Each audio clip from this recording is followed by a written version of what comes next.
Hello, it's rant time again. Today we're going to talk about bad products. Oh, I know I'm always called a paid shill and all that stuff, but I consider myself in a way also a firewall between at least my message. I mean, the message is going to be out there and we're going to talk about that, but my message and your money, because I don't want you to buy crap. Which is why I'm honest in my videos and I will point out the things that I think are flaws in the product.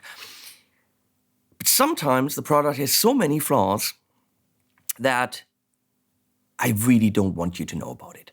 Sometimes the product has so many flaws that I would have to say at the end of the video, look, honestly, the market has this and this product to offer, buy this instead of this. Well, that video doesn't help anyone. That video doesn't help the brand that's paying me. And I could, and sometimes I have done this, burn the bridge with the company and still make that video. But honestly, I have to eat. So I will preserve my relationship with that brand by simply offering not to make the video. Is that dishonest? In a way, because I'm not telling you the whole truth about the product. I'm telling you nothing about the product. Okay? It goes right back. And there are companies that I've worked with for years. Great products. I've done every single one of their pedals. And something shows up and I go like, I would have to say that this pedal from the other company, even though it's 10 years older, is still way superior. So that product, that video doesn't need to be made. At this point, I've already evaluated the pedal for a day, already filmed maybe product shots and unboxing. I'll have to send the product back. I don't get paid. So I usually have a day or two of work down the drain. But even worse, then the company goes like, well, what's your problem with it? And then could you write this in an email? I sit there, write an email for an hour, going through all the issues. We're going to have a meeting. And then we have to have a meeting. And we have a Skype call or Zoom call with 5 people where for 2 hours we talk about what I think isn't great with the product. Does that change the product? Likely not. Sometimes it might, but likely not. But again, I've invested a lot of my time to let them know why I can't even make the video that I'm not getting paid for and already wasted time on. But that's part of the job, okay? What bugs me is several things, but let's go into that first. The paid shill comments. Oh, you're just taking money. You'll say it's good stuff. Not to all of you, but to the fuckers who write this. You fuckers.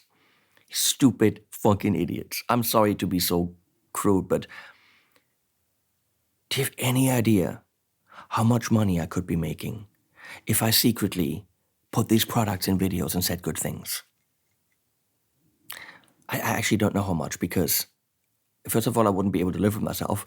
Secondly, some of you smart people, and not all of you are smart because of people saying, paid shill, you're not smart people, but you would figure out that I'm bending the truth. You would figure it out. You know when you would figure out? When you buy the damn product!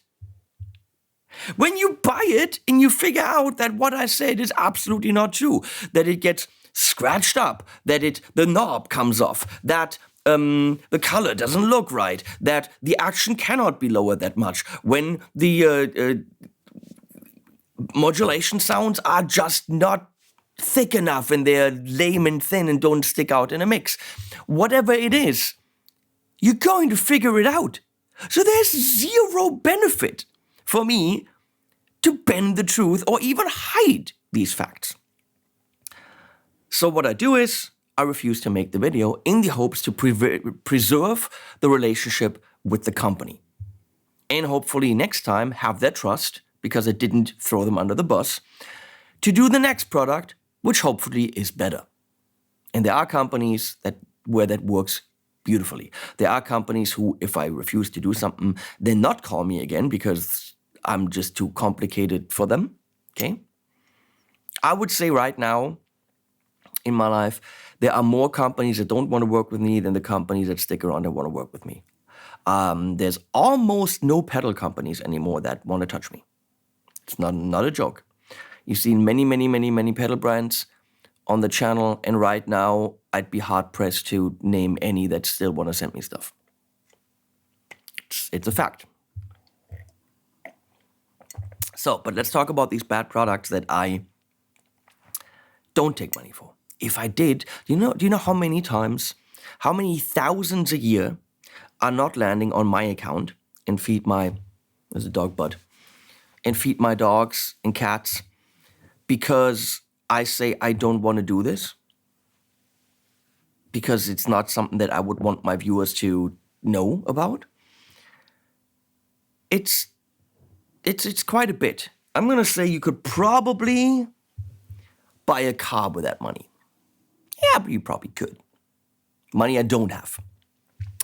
What then really sticks in my craw, I think that's a saying, is that I see these companies, I mean, it's their job. I don't even hold it against the reps from that companies in any way. I'm good friends with many of them.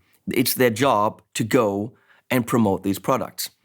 They didn't make the products. They are the marketing people. It is their job to market it. If they weren't successful with me, they will try somewhere else. They have tried, probably before they approached me with other people. So I refuse it. I don't make money. And it really then pains me to see other channels gladly take the money, gladly make a video, and gladly say good things about it. I can't go and attack these people. They're my colleagues.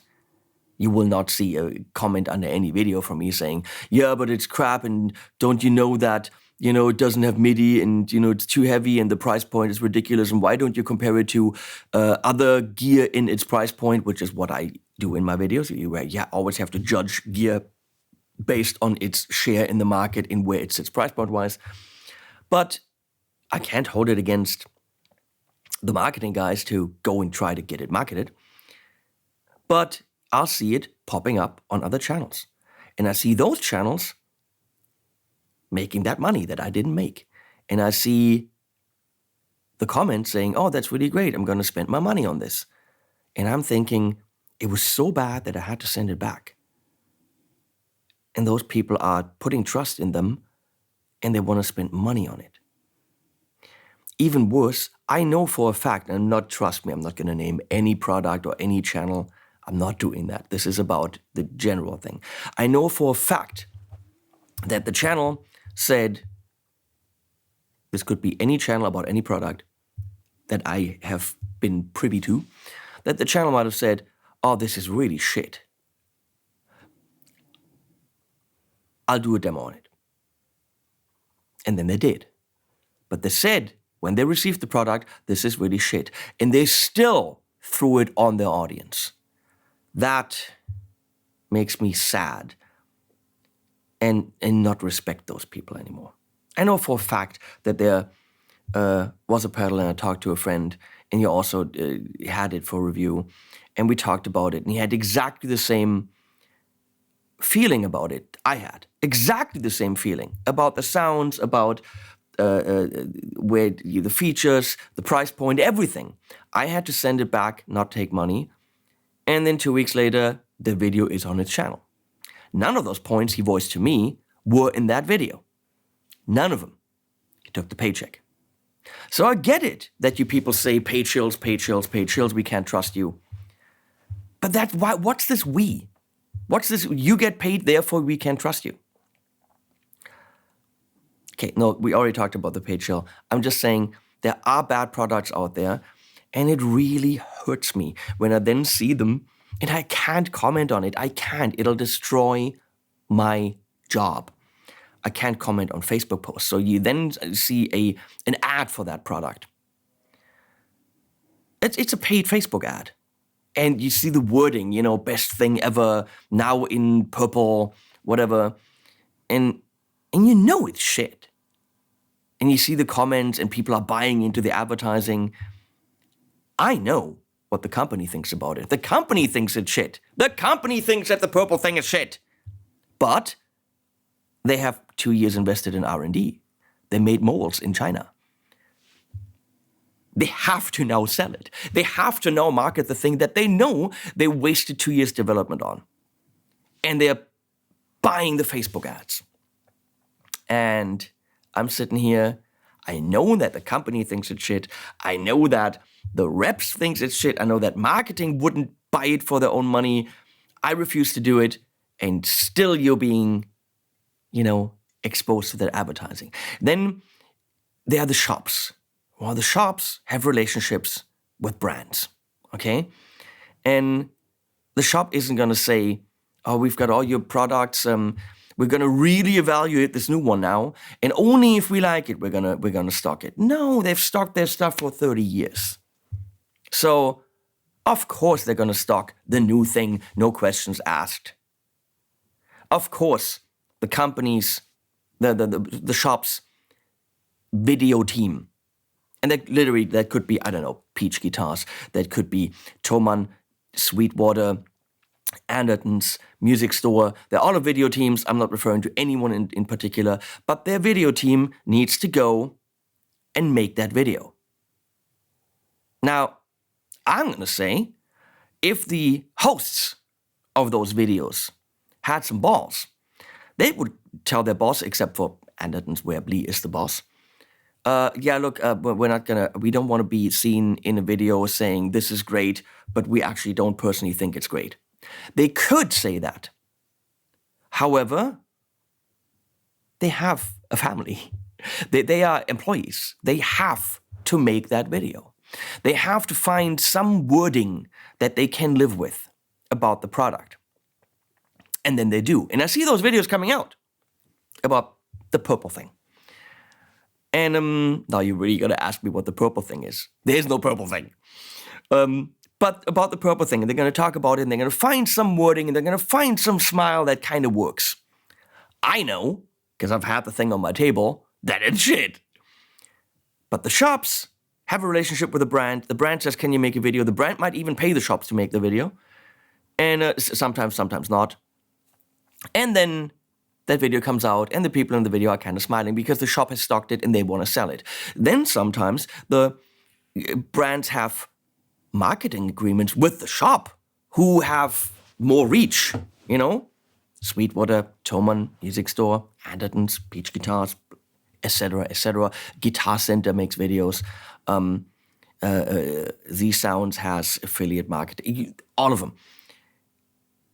The brands have relationship with the shops and do marketing agreements. Here's a bunch of money. Please use your channels. Banner marketing, Facebook targeted advertising, Instagram ads, YouTube video that then gets pushed through YouTube advertising. We want to, because we can't get to influencers to actually really put this in front of them because they're dangerous because they say exactly what they think, those evil people. So they put lots of money into that kind of advertising. And I see that. I see these products, the purple thing, popping up.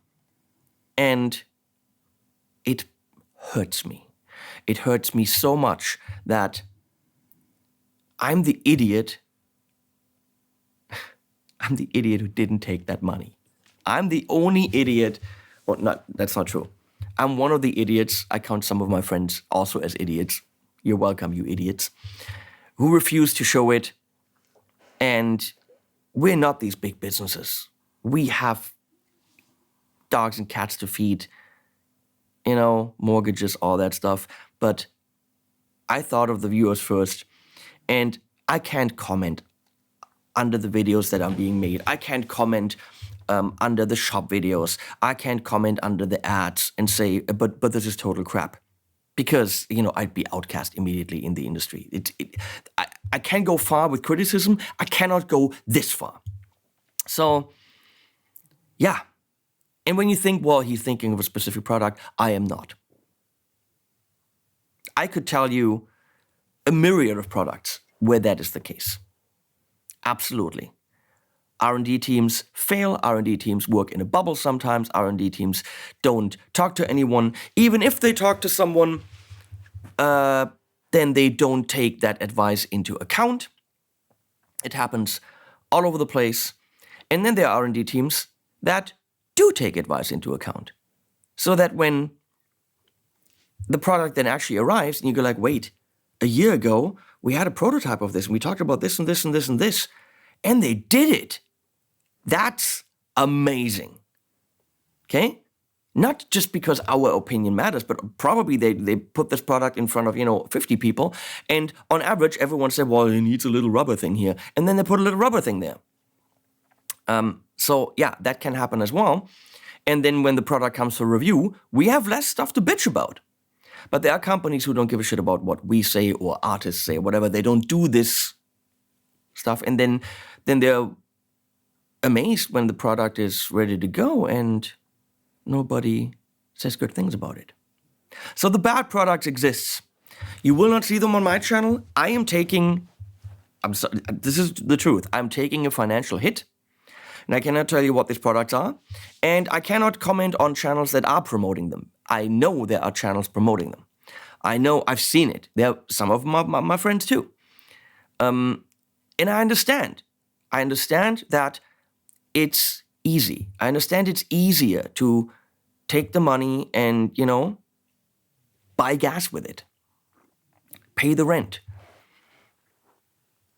It's frightening. For me, it's frightening. I'm losing one brand after another that don't want to work with me anymore, that stay away, that sometimes throw me a product once a year just so that, I shut up and still see them as a brand that I work with.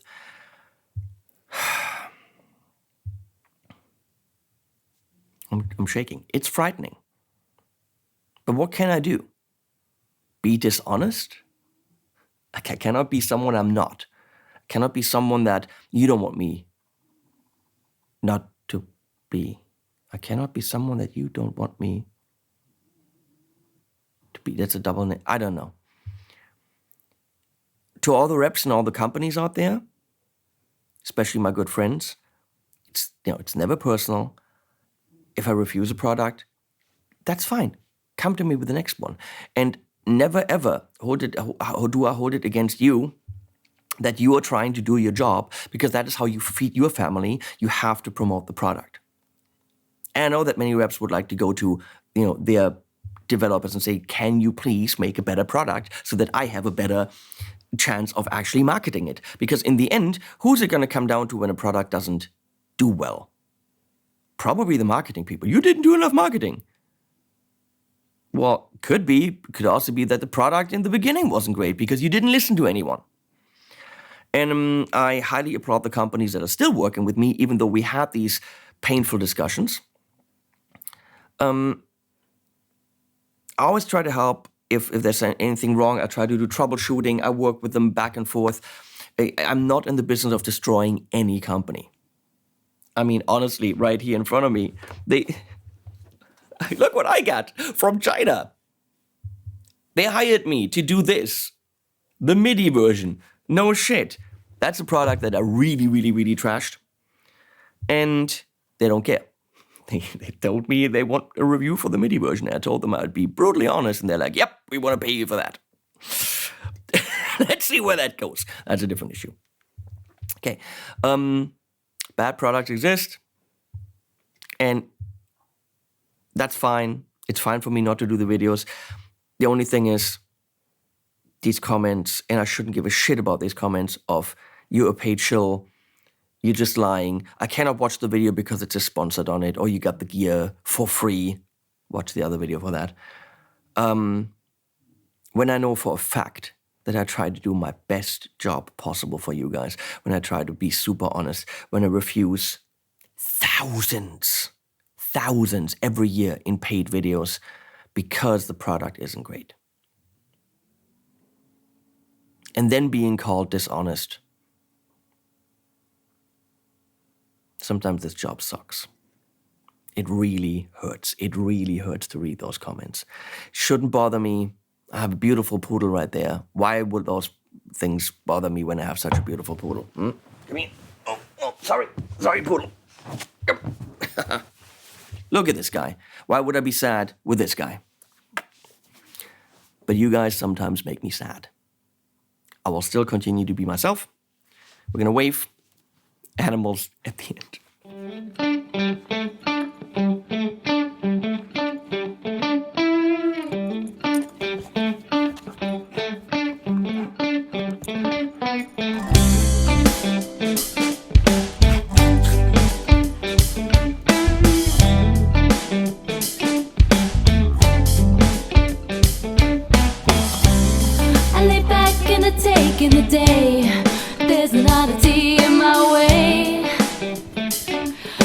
seem to care for what I did before. Playing tennis in a thunderstorm, sipping gin till the break of dawn.